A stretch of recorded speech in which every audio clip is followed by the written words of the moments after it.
How to use Bluesky. Let's get started. In this video, we provide a complete beginner's guide to using the Bluesky social app.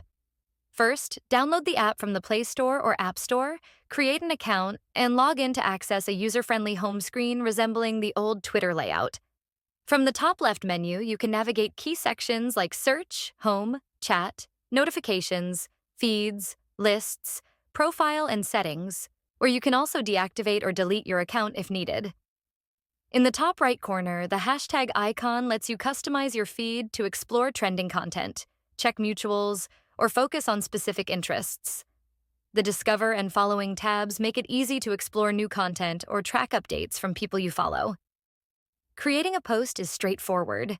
Just tap the blue icon in the bottom right corner to compose a post, add images, or adjust privacy settings with a current character limit of 300.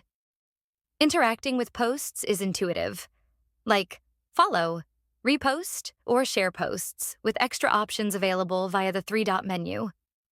The bottom navigation tabs provide access to search, chats, notifications, and your profile, which consolidates your activity and posts. Bluesky's interface is simple, making it easy for anyone to start exploring and connecting. If this video helped you, don't forget to like, share, and subscribe for more helpful tech tips. Thanks for watching.